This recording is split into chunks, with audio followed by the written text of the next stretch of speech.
All right. Hello, everyone. I believe that the live stream is now up. So today we're here for the evening and weekend Bravo Platoon graduation for Co-Platoon. And this is actually our second evening and weekend program graduation. So this is still, relatively new program, but we're moving along, and these are the second. This is the second group to graduate. So we're very happy about this.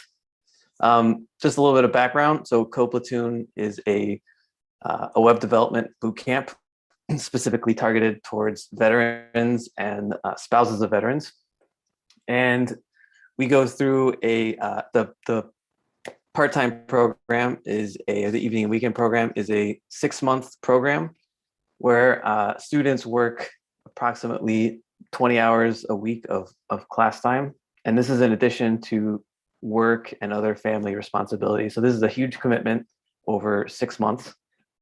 So these 12 people that we'll see in a sec have made it all the way through that. And they learn JavaScript and Python, start out with algorithms, basic coding paradigms, object orientation, functional programming, and so on. And then we move into SQL, and we go into web frameworks like Django and React. And then at the very end, the kind of capstone, the capstone for this whole thing is a group project. They also do a personal project, but the real thing that ties everything together is the group project. And we're going to see demonstrations of those group projects in just a minute, as soon as I stop talking. So we provide a basic framework, but of course, coding is a lifelong endeavor. And you'll see that these projects are representative of the ability of these students to incorporate what they've learned explicitly and then take it to the next level. All right, so I am the instructor for the evening and weekend program. My name is Chad Mowbray. I'm actually a U.S. Army veteran, and I was assisted by Chris Howell, who's a U.S. Marine. So Chris did a lot to contribute to the curriculum and teaching the students, and he's not here right now, at least not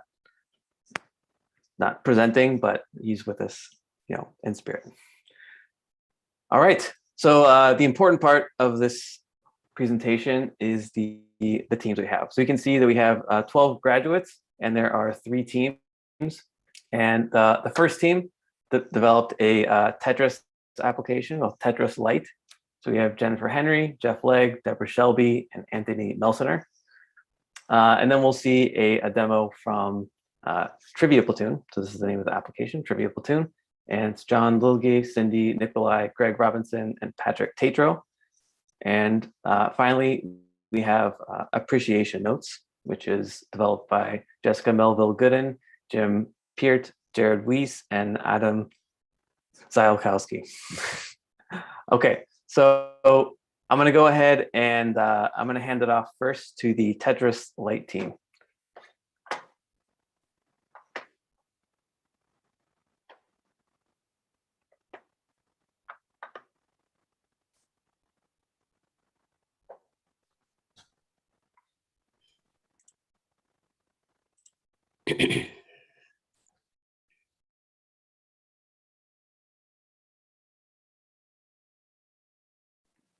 Oh, yes, my name is Jeff Legg. I'm a 20-year Army veteran, and I worked on the front-end React side of the project.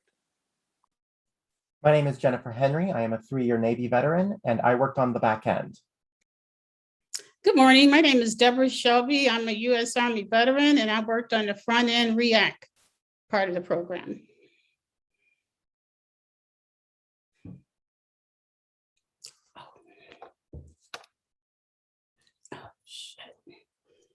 Anthony, you are muted.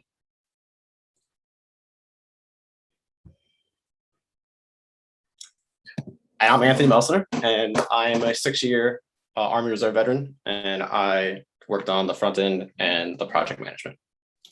Hi, I'm Deborah Shelby, and I'm a U.S. Army veteran, and I worked on the front-end React part of the program. Okay, some of the key features of the Tetris Lite app are there is a functional based Tetris game. Normal pieces fall, put them in order. They clear if you fill the rows in, and if you don't, then it stacks up and game over. We put that behind an authentication system. So you now have a user that can keep track of the points they earn in game. They can then use those points to purchase upgrades. We have a demonstration of Tetris being played on the home screen, which Jeff will explain later. We have 2 upgrades. Well, one of them is called Look Ahead, and it will allow you to see what future blocks are going to be dropped on the board. And then we have a time dilation upgrade, which will cause the Tetris blocks to fall slower. And then we have a leaderboard that keeps track of 3 things: overall points on the account, individual highest games, and then your personal highest games.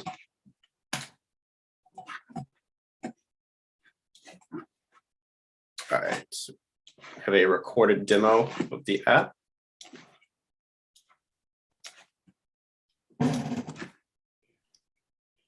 All right, so when you navigate to the app's homepage, tetrislite.herokuapp.com, it's gonna redirect you to the login screen. If you don't have an account, you can click on register and you can sign up. Your display name is going to be the name used on the leaderboards, and just anywhere on the website, the name is displayed. The home screen has the demonstration running right here, which Jeff will go into. We have a profile page where you can change your display name, change your email. There's the upgrade page where you can purchase your upgrades. And then we have the leaderboard along with logout functionality. Then you click on Tetris. We have the Tetris game. So before you start, you just got your blank screen. Please take note of the next pieces. It is blank right now. Once you purchase that upgrade, you'll be able to see the next pieces that are going to drop in the queue. The game is also going to start out very fast, so it's going to be difficult at first. So the goal is to navigate through that, earn some points, so then you can start purchasing your fall speed upgrade to make it fall slower and progress through the game. All right, so there's my first go at it. I only got 3 rows clear, so I got 120 points. So I need to start again so I can afford the first upgrade.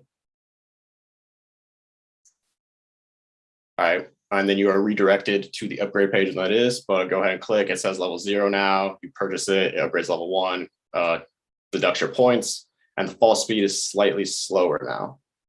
All right, I went ahead and added some points through the database. And then now I can purchase all of the upgrades. So by having that to level 5, we can see the 5 pieces, and then it renders that it's maxed out.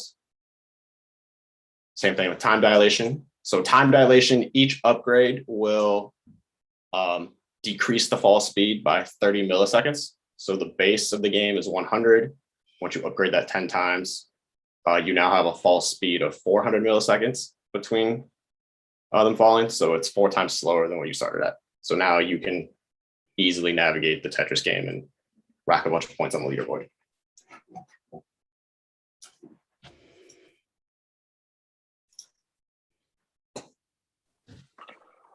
Okay, to go into a little more detail about the Tetris demo or simulation seen on the homepage, we wanted to ensure that the players had something to view while on the homepage. So we decided to develop a Tetris simulation where programming logic would decide where the pieces fell.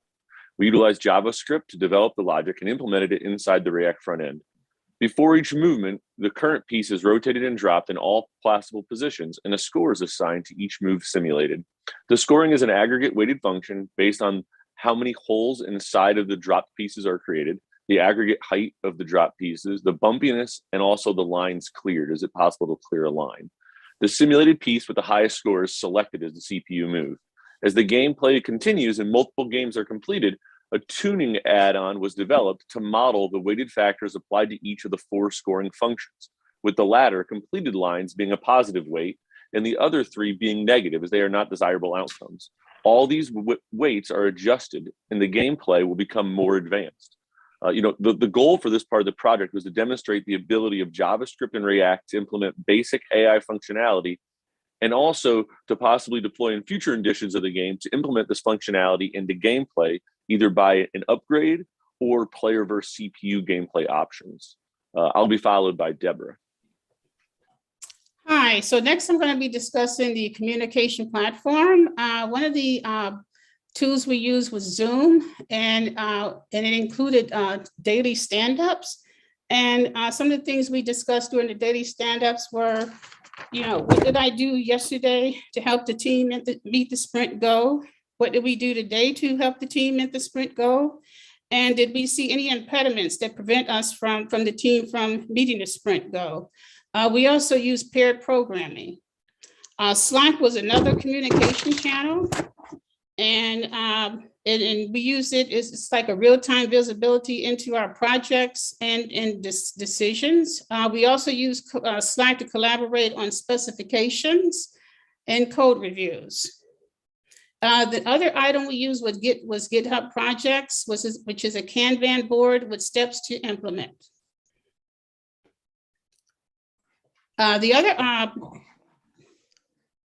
Next, we're going to discuss, technologies used. For front end, we use React front end, which included custom hooks, Bootstrap, styled components, and the React router DOM. Next, Jenny will discuss the back end. For the back end, we used Cloud Firestore, which is Firebase's backend as a service. Cloud Firestore uses a NoSQL database, and in order to access the CRUD functionality for that backend, we had to write JavaScript functions in the React front end. We also used GitHub and Heroku to deploy. All right, some of the challenges we faced. First week, had to get a working Tetris project up to put behind the authentication system. The issue is that the game has to look ahead at the next rows to see if it's available to move there, and then it will determine if it will count as blocked off or not, if it can keep moving or whatever. For whatever reason, we were getting double moves. So if you move left, it would try to move twice left, but it's looking one left to see if you can go there, and it broke the logic. That came out to be the boilerplate for React. They weren't compatible, so we fixed that, and then it worked as intended. And then we were going through our drop speed upgrade.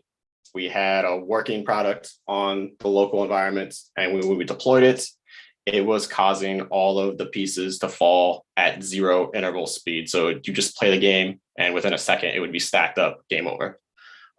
So we just had to go in and find out that it was the way we were importing the upgrade levels from the database and setting the game speed inside the Tetris component. For our stretch goals, if we had more time, we would have implemented a forum so that our users could communicate with one another, and a notification system so that when somebody completed a game, it would notify anybody else who was playing the game that a game had been completed with how many points. We had many upgrades that we wanted to include, including a timed row clear. So after so many seconds, the bottom row would automatically clear. Adding and removing different tetrominoes, which are the pieces, the shapes that fall. And in the individual cells that make up those pieces, we wanted to include special effects, such as a bomb cell that would destroy all the surrounding cells. The last stretch goal that we had was to have pre-filled challenge maps so that when you start a new game, some of the cells on the map would already be filled in. So while we are answering questions, please enjoy this the demonstration that is playing Tetris by itself. All right, great. Thank you very much, Tetris Lite. If you have, I should have mentioned this earlier, but if you have questions for any of these presentations, any of the teams, please ask in the chat. So we've got one question here. So can you guys talk a little bit about your motivation for choosing Firebase as opposed to something like Postgres? I can answer that. So we chose Firebase because it was a new thing to learn. And we wanted to challenge ourselves to do something that we hadn't really done yet. It is also fairly easy to implement, which was definitely a plus.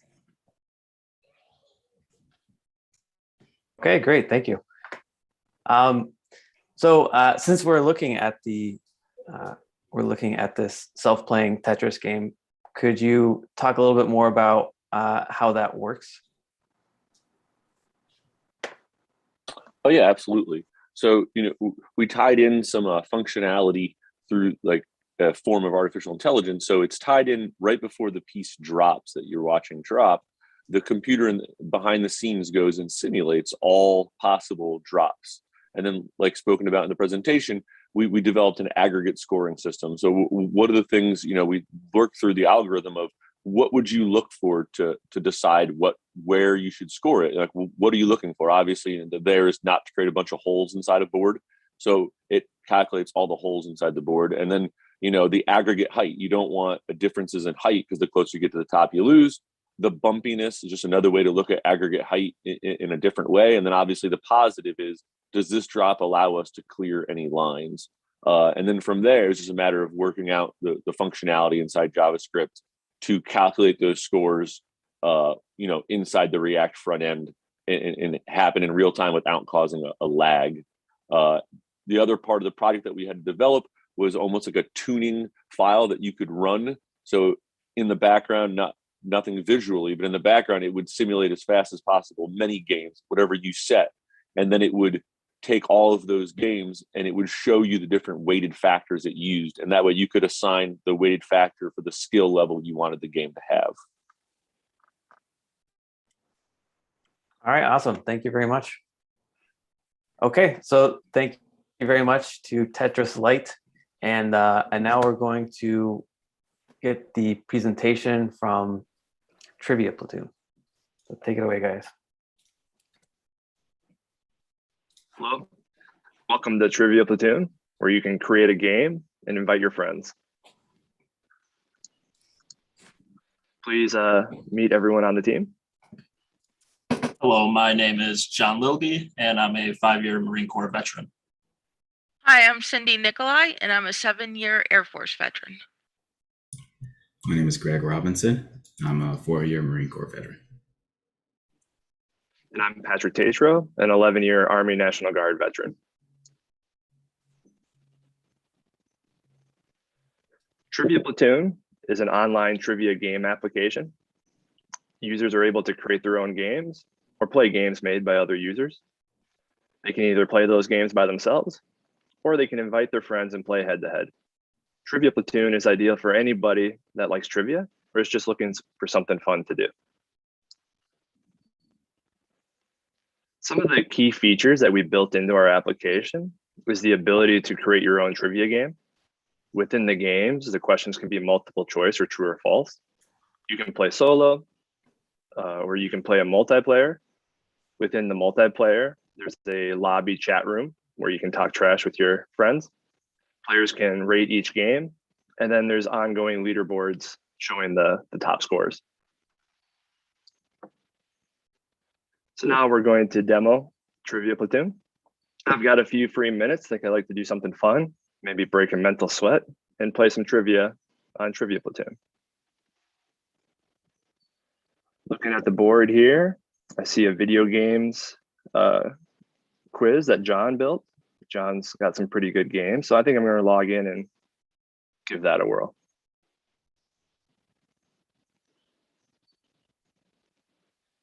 Grab the video game there. You see, I have played this one before, sitting at the bottom down there at 7. I think I'm going to try to improve my score here. Let's see, the GameCube, that's an underrated console in my opinion. Yoshi, fast forward. Hey, improve my score. I think I'm gonna give John a 5. And I had a good time. So I'm gonna hand it over to Greg now and see what he's up to. All right, let's see if we can create a new game so that I can invite all of my teammates later and play against each other. We'll do a co-platoon themed game. We should all do rather well on this, hopefully. So I'll add in our co-platoon image, and I'm going to change this category to computers. All right, so now I'm going to add our questions. Let's add a couple questions, multiple choice, true or false. And then I'll go ahead and scroll down here and hit submit. And that'll take me to the game page. All right, so I'll check multiplayer, adjust our max players, and 15 seconds per question should be about good. All right, so then I'll send our invite code over to everyone else. All right, I'm in there. All right, we've got John, we've got Cindy. I'm here. And Patrick should be here in a second. There he is. Hey, all right. I'm here. No online game is complete without a little bit of trash talk there. All right, so you guys about ready to start? All right. Yep, let's do this. Start here. Looks like we're starting in sync. All right, how many weeks do we have class? A random guess. Eyes closed. All right. Let's see. I think Chad likes soup. And yeah, that one's true. Oof. 1. I won. All right. I was paying attention. Well, I'll have to get you guys on the next one then. Congrats to Cindy on that one. All right, and that concludes our demo.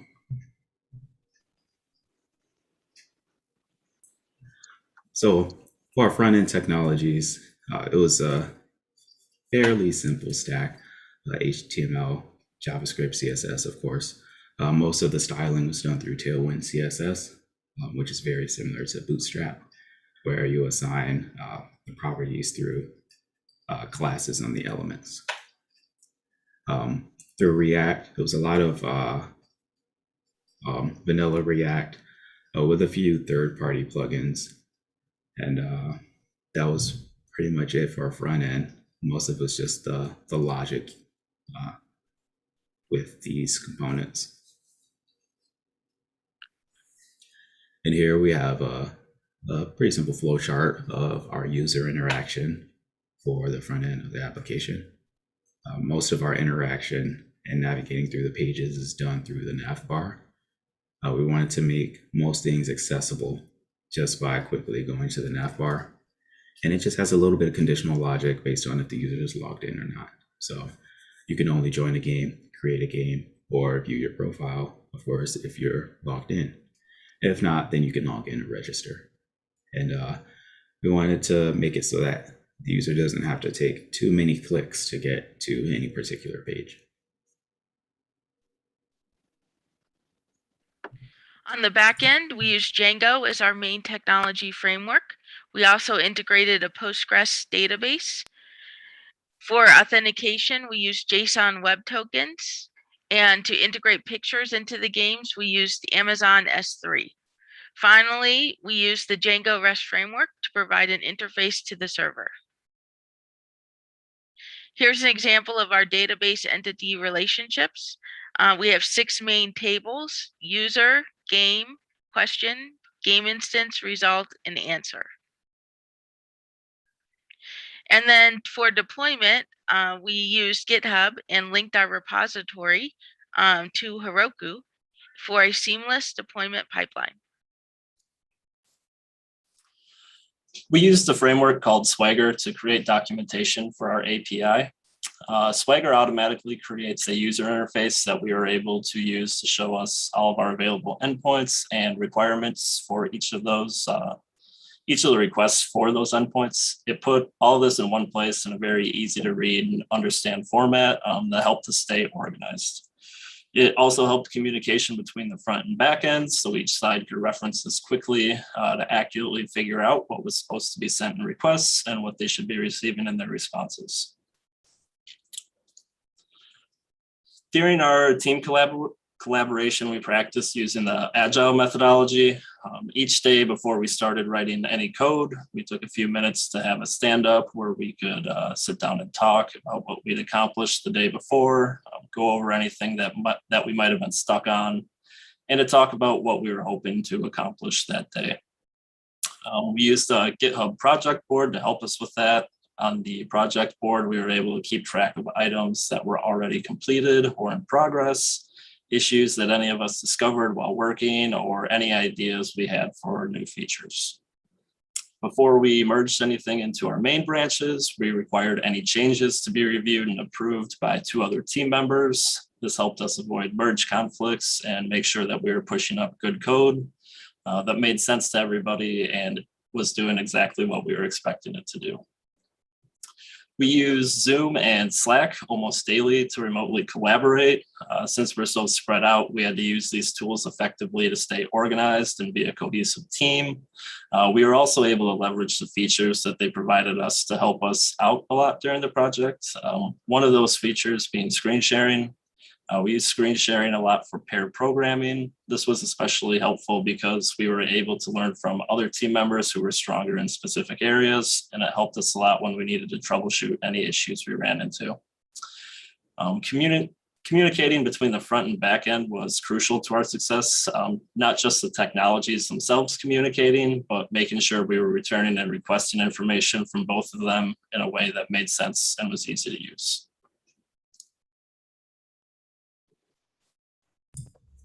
All right, so for our challenges, we had a number of challenges that were split between the front end and back end, and challenges that could be solved by modification to either front end or back end. But for the front end specifically, of course, organization and alignment of the user interface can be a little bit of a challenge, especially when you have elements that are collapsible and you want other elements to fill in available space and to get everything to be right where you want it when you've got a screen size that can vary from one device to the next. Also, there was the management of the React state, especially when you have the multiplayer game instances. React state updates are asynchronous but don't return promises, which means that we have to use callbacks and use effect hooks to try to make sure that everything that we're expecting to happen happens in the order that we need it to, so that the other things that depend on the state updates have the information that they need.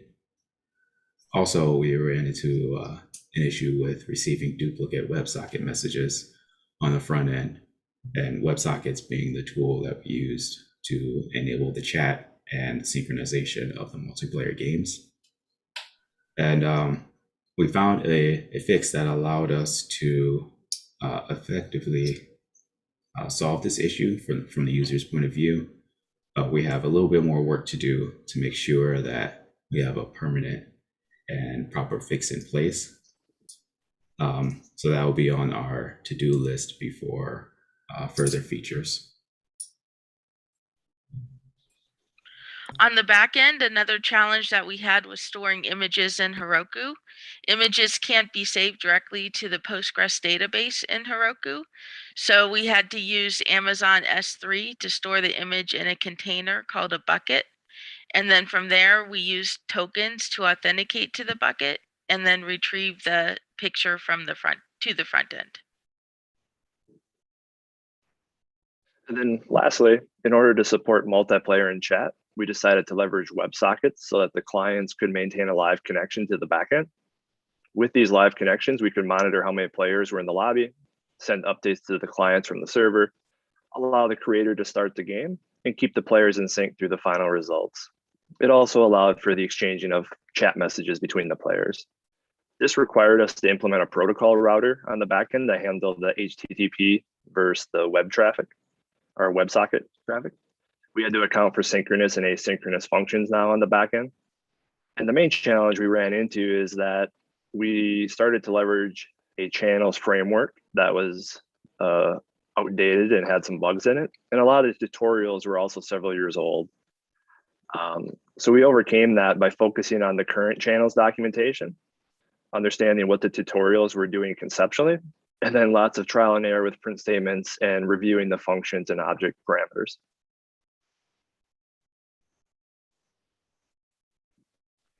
If we had more time, we would like to provide a mobile-friendly user interface that users can play on the go, and also create a quick play option that would auto-generate a game with questions and answers from a third-party API, such as Open Trivia. And that concludes our presentation. Does anyone have any questions? All right. Thank you guys very much. Yeah, so it looks like I missed a question from last night. I apologize, Raul. But there's one question for you guys. It seems like the forms are very complex. How did you manage that complexity?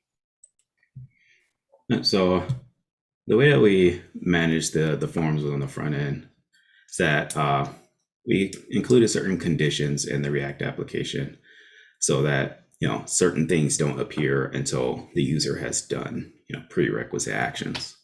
So you fill in your game details, you hit submit, and then you can add questions. You add one question, then you can add the next one. So we tried to have a layout that kind of guides the user through what they need to do by not having things available until other things are completed. And then also there are some things behind the scenes. For example, if we don't have the information from the backend yet, then certain buttons won't be, they'll be disabled and things like that. Okay, great. Thank you very much. All right. Okay, I don't see any more questions. So let's move on to appreciation notes. You guys go ahead.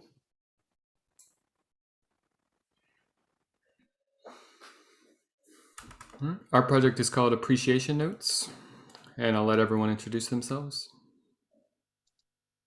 Hi, my name is Jess Melville Gooden. I'm a 15-year Navy spouse. Hi, I'm Jim Peart. I'm an 8-year Marine Corps veteran. And I'm Jared Weiss, and I'm a 4-year Army veteran. And I'm Adam Zalakowski, and I'm a 4-year Marine Corps veteran. So for our project, we created an app that allows individuals to express their appreciation to important people in their lives, such as friends, family, and coworkers. And studies show that people who deliberately practice appreciation through acts of kindness, daily reflection, and expressions of gratitude rate their lives as more enjoyable. And we know that people's busy lives can sometimes cause us to overlook these moments of gratitude despite having the best of intentions. So our app allows users to efficiently jot down notes and share them with those they care about. From a coworker that's doing a great job to a significant other who always makes your day brighter, we want to help people easily connect with those they appreciate and express their thanks. And we'll go into more details about these during the demo and architecture portions, but with the app, you can send messages through either email or text. As you type your message, we have sentiment analysis that tells you if your message is positive, negative, or neutral. There's an analytics dashboard that shows how many messages you have sent each day and how many to each of your contacts. If you're having writer's block on what to say, the app can generate prompts for either a personal or professional contact. And finally, to gamify it, the more messages you send, the more trophies you can earn. And I'll pass it over to Jess for the demo. Thank you, Jared. I'll share my screen over here. Okay, so for our web application appreciation notes, this is the home page. We've got a brief description and call to action at the top, and then as you move down the page, you see some data visualization of aggregate data of the entire usage by all users on the site. So we can see on this radar chart that on Sunday, there were 150 messages sent by everybody using the app. On Tuesday, we had 98. And it just gives you an idea of how everybody is doing across the whole site. And then down here, we have a word cloud that pulls out the most popular words that are being sent around in all of the messages. This is nice because we get a feel for what people are saying while they're using the app. If you want to register for a new account, you can come up here to sign up, enter your email, enter your new password, confirm it. And if you already have an account, you just log in with your email and password.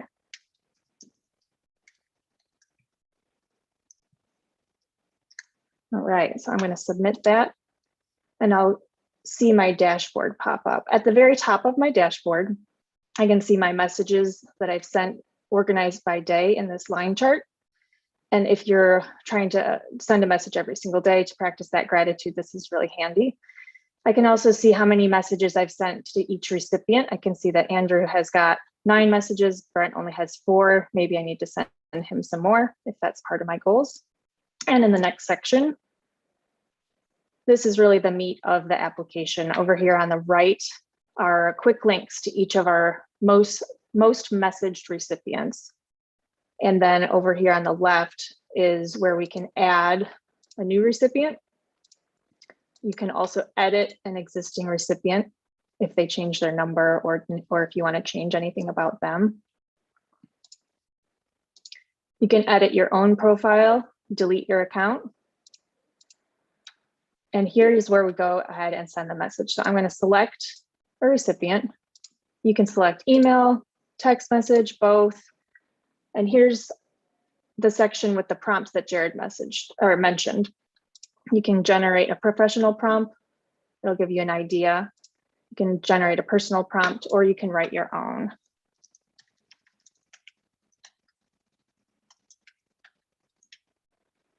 All right, here we see the sentiment analysis pop up as positive. Go ahead and send that. Got a success toast message. And that will show up in all of our charts. And then it will also show up here in the most recent messages. Recent messages will show you your most recent messages. You can also view everything you've ever sent here on this page.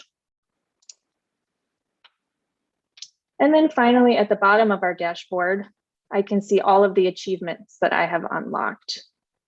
I can see what was required. I can also click this button to get a pop-up to show me what I need to do to get any other trophies that I might want to earn. When I'm done, I just log out.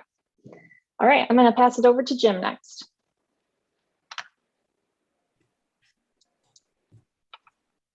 Thanks, Jess.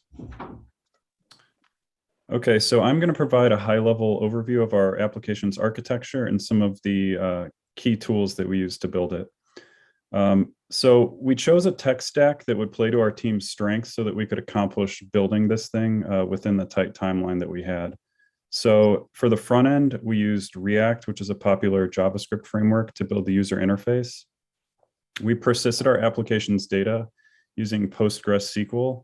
And then we used the Django REST framework, which is a Python framework for communicating between the two. Some notable APIs that we used are Twilio and Azure. So Twilio allowed us to send messages via email and text, so SMS. And it's very easy to use, and we just used an API endpoint to be able to do that. For our text analysis, we used Azure Cognitive Services. So it's off-the-shelf machine learning services that you can use to do things like we did with analyzing our messages and providing the user feedback about the sentiment of those messages. And then for some specific packages that we used to drive our data visualization and then our form management, we used recharts to create those line and radar charts that you saw in the demo, and then React Tag Cloud to build the word cloud that you see on the homepage.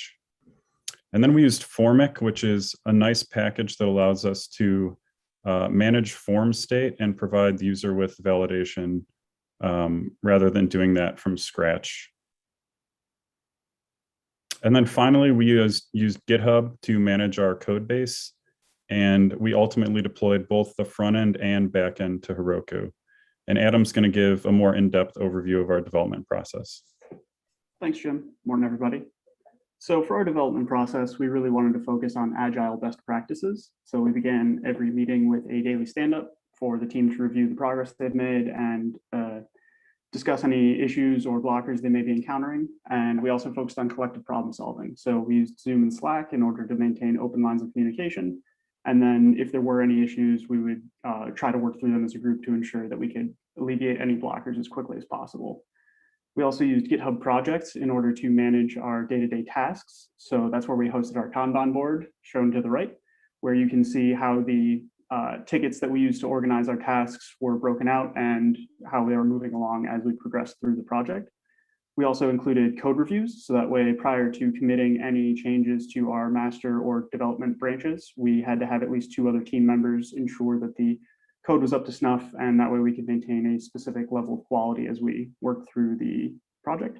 And then finally, we also used automated testing in order to ensure that any releases that we made passed a specific set of tests in order to ensure that everything was working as expected. We also focused on using multiple releases to ensure that we always had a functioning product. So the first release was our minimum viable product, which focused specifically on the messaging functionality. Our V2 focused on adding in that prompt functionality that was demoed during the presentation. And then version 3 was adding in those analytics charts and achievements. And then finally, version 4 was the sentiment analysis. Suffice it to say, there's always going to be more work to do. And so some of the stuff that we considered implementing would be reminder functionality. So that way the app would push notifications to the users, reminding them to send their appreciation notes. We were also considering implementing scheduling messages, so that way the users can pick the time and date that the messages will be sent. We also were looking into creating messages to multiple recipients, as well as tagging and sorting functionality, so that way users can maintain a better handle on the content they've created, as well as building out a more robust mobile version. So that concludes our presentation, and we will open it up to questions.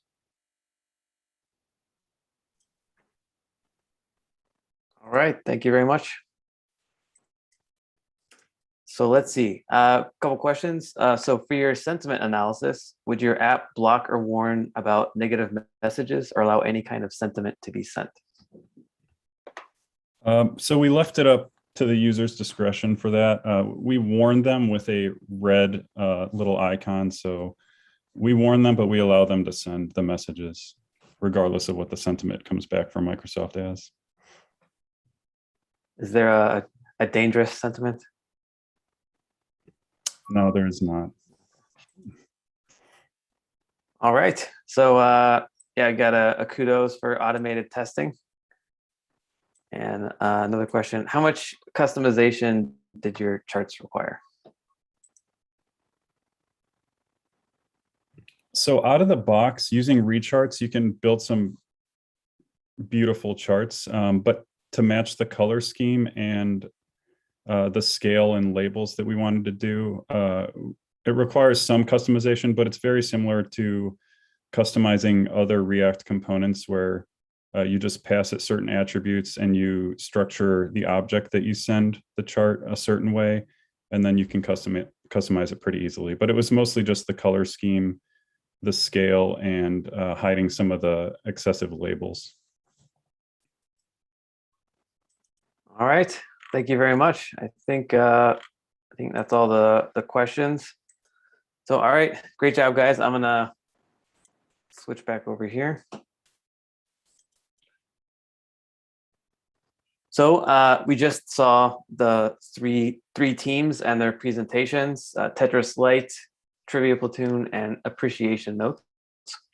So at this point, I think it's fair to say that all 12 of you have officially graduated Code Platoon.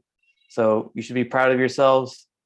6 months of, fairly grueling work on top of everything else you're doing, managing family life and work and everything else. So well done. I'm very proud of you. I think everyone at Code Platoon is proud of you.